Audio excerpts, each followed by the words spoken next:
This is a sports catastrophe production. Hey there, Heather, ho there. It's Jeff Cardano. I'm going to turn on the sports catastrophe birthday boy. Now, a lot of people will look at this birthday boy and be like, what the heck is with this birthday boy? Who the heck is he? Well, his name is Fabrice Muamba, who's now 35 years old. He was born in 1988 on April the 6th. He was born in Zaire and then moved to England at age 11 with his parents, and then started playing soccer. Now, the main reason why Muamba is remembered and why I put him as my birthday boy is to raise awareness of something that happened to Muamba's career after a major incident. So anyway, as you know, Muamba was born in Kinshasa, Zaire, now known as the Congo. His father fled the country in '94 because of his political views and went to the UK seeking asylum. And then, in '99 he was granted the chance to remain, and then they went to England. So anyway, they settled in East London, his family. He couldn't speak English. However, he got some A levels in English, French, and math. Muamba joined the Arsenal Youth Academy in 2004. He signed a professional contract and actually appeared with Arsenal in a League Cup game against Sunderland in front of 47,000 fans. He made his second appearance for Arsenal in the next round of the League Cup against Reading. Arsenal would have him on their youth team and then would give them to Birmingham on loan. After a slow start, he picked up with his energetic style of play. He was good in central midfield. They were young player of the season. And the move to Birmingham City was permanent, signing a 3-year contract. He scored his first goal March 2008 and would play for 37 times for Birmingham, but Birmingham was demoted to League Two to Hero 2. However, Premier League really wanted him, and Premier League club Bolton Wanderers picked him up for £5 million.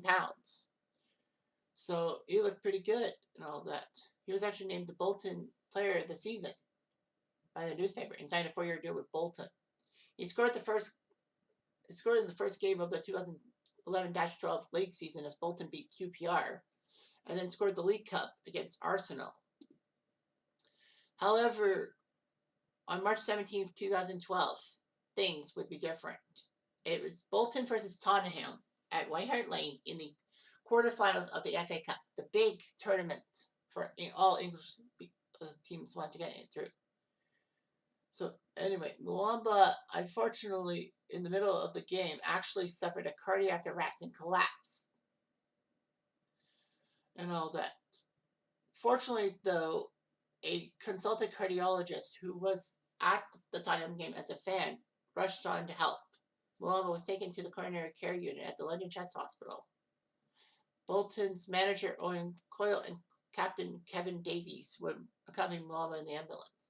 The match was obviously abandoned. While why wouldn't it be? Anyway, Bolton had to postpone the match with Aston Villa because of Muamba's condition, and Aston Villa was okay with it. Muamba had received numerous defibrillator shocks, both on the pitch and in the ambulance. His heart actually stopped for 78 minutes, which is hard to believe. But 2 days after the incident, his heart was beating without medication, and he was able to move his limbs. Later that day, his condition would be upgraded from critical to serious, and responded appropriately to questions.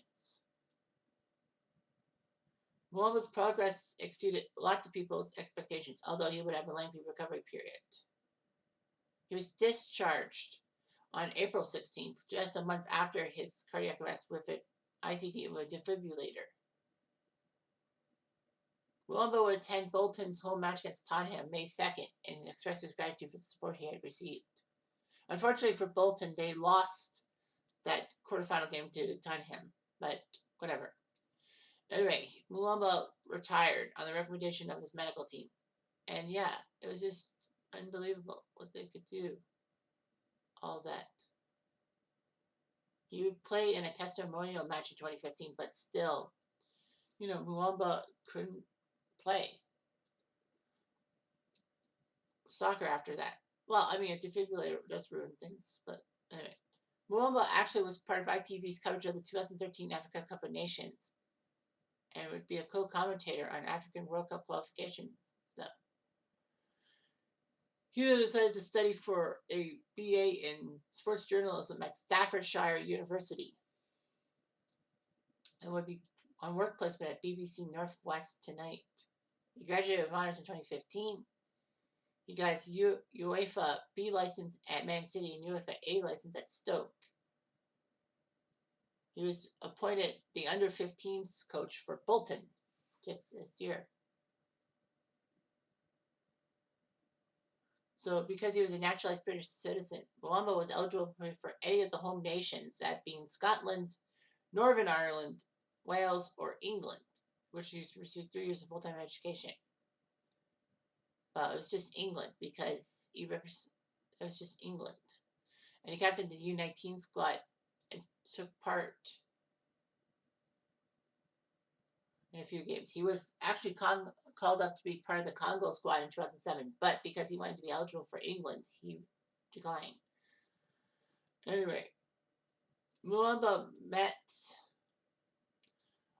a girl at when she was studying her master's degree at Birmingham City University.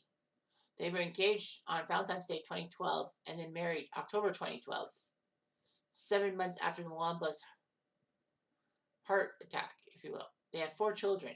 He's very deeply religious and would have been an accountant if it wasn't for him being professional football. However, the University of Bolton actually did award a doctorate to Muamba and took part of a Christmas special instead, Strictly Come Dancing or Dancing with Stars. So in his 229 appearances for Arsenal, Birmingham, and Bolton, he scored 6 goals. That's not the important part of Fabrice Muamba's story. The important part is his heart stopped for 78 minutes. And he's still alive. He's healthy. Yes, he has a defibrillator. But the fact of the matter is he's alive. He's lucky. Many players have actually collapsed on the pitch and all that and died and all that. There have been tragedies like that.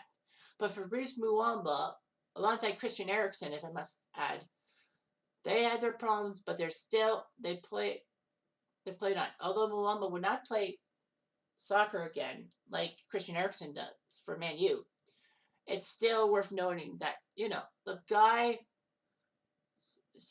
is alive. Thanks to medical advances that are huge and all that.